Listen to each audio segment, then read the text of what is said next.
Hey everyone, this is Eric back with Auto Replay, and I actually got a crankshaft position sensor for a 2008 Dodge Nitro. It's got a 3.7 liter engine in it. It's a V6, and let me show you the part number. I'm going to do a simple replacement for what I see. Let's take a look. I think it's going to be on the passenger side, closer towards the crank or the transmission housing in the sense.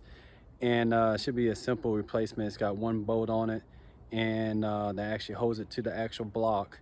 And all right, so anyway, I do appreciate everybody subscribing, and we just hit 100 subscriber mile mark, so I appreciate y'all and want to show y'all my gratitude. Even though the channel is not monetized, you know, all this is out of my pocket. And I just want to show you, whoever makes the first comment on this video right here that I'm making for the crankshaft position sensor, what do you say? You have to be an actual subscriber, you know what I mean? And then I will send you a $20 gift card from Advanced Auto Parts or Amazon, whatever you want. I'll send it to you. Just I'll send you my Instagram. You can DM me there, your information, so it's not all on, you know, YouTube and everything like that. And then we'll just go from there, man. So let's go ahead and get into this video. I'll show you the part, show how easy it is to replace, and go from there.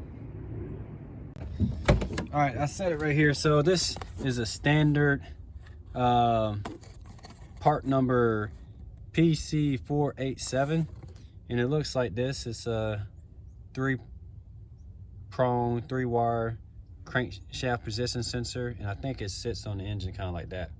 So let's go ahead and take a look underneath. See if I can see it real quick. I think it should be right there. So if you go on your passenger side, that is the sensor. If you can see it pretty good. I got my camera all caught. So that is it. I could point to it. That's it right there. So I'm going to go ahead and unplug it. All right, so let's see. Go ahead and get this. You just press this tab here, and this should just slide out. I'm gonna have to get a flathead screwdriver. I do want to put some electrical tape and do a whole wire loom harness, but I'll work on that. So let me go ahead and get this one coming out. I'm gonna get a flathead screwdriver and pry that out. All right, I got a 1/2-inch drive right there. People say it's a 13mm, but we found out on that oil drain boat that it's probably not, okay? So don't make the mistake of using a 13mm, okay? Use a 1/2-inch drive, because I think it fits better. And you know, I don't want to be breaking that crankshaft position sensor up in there. So I'm gonna go ahead and get that bolt loose, and then I'll work on getting that wire harness out. All right, so I just use just a socket, no extension, and it comes out pretty easy. So let me make sure I get on this thing.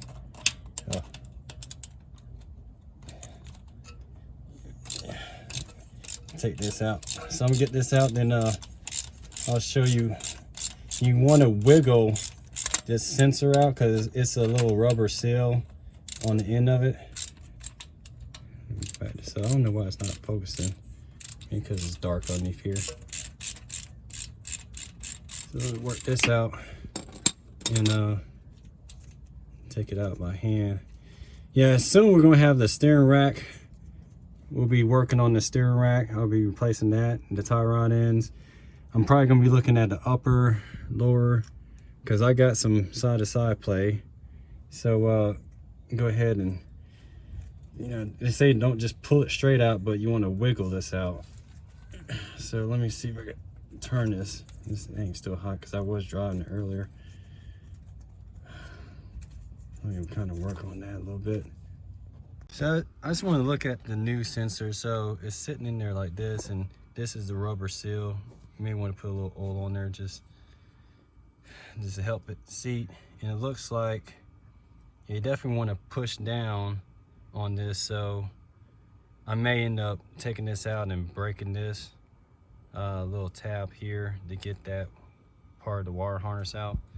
You know, maybe breaking this so it'll slide out, and then I could put the new one on. So let me get some channel locks, and then we'll go from there. All right, so this is a new one. I'm gonna just take some of the old oil right here and just go around this sensor just to lubricate it like that. It's hard to see, but I do got the new one in. The old one's still hanging right now.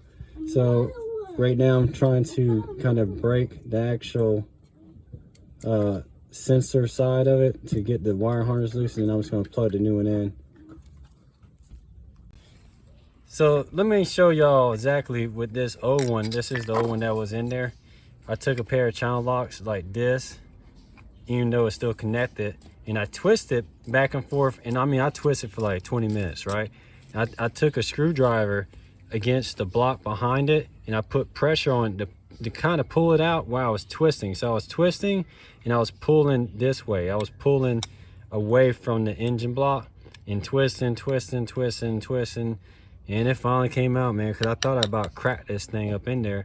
I mean, I sat there and kind of just, I mean, just barely, like, like, just like this much, like at first, and putting pressure on it. It was hard to show y'all. So, you know, eventually it kind of started pulling out, and then I was able to get my hand on it and then just kind of work it out. And I was able to pull it out by hand towards the last part. And what I ended up doing was getting a screwdriver towards this back side here. And you can see where I went ahead and cracked this right here to get the wire harness connector loose, and I just connected a new one. And you know, obviously the install is reverse. I lubricated this whole thing, not really the sensor, but all of this was dripping with oil. I mean, brand new oil. I got some brand new oil from the oil change that I just did, and it had it soaked. And I put the new one in, wiggle back in, connect it, put the bolt back in there. Should be good to go. So I appreciate y'all checking out the video, man. We went ahead and got that crankshaft position sensor replaced in the 2008 Dodge Nitro 3.7. So soon there'll be steering rack, tie rod ends, and all the suspension part. Then we'll go ahead and knock that out. So like I said, whoever first comments on this video right here, $20 come to you. Thank you for subscribing, watching, and commenting.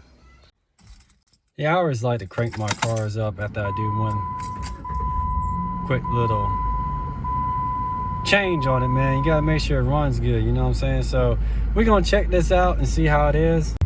And like I said, oh, let me turn this off. You know, we're gonna see this fixes like my little engine stumble. I had like a little low power, then like it was like a little shaky, then like sometimes like it didn't want to, it'll be start, like the starter gets stuck. So I don't know, I might take starter off and replace the solenoid, all this and that.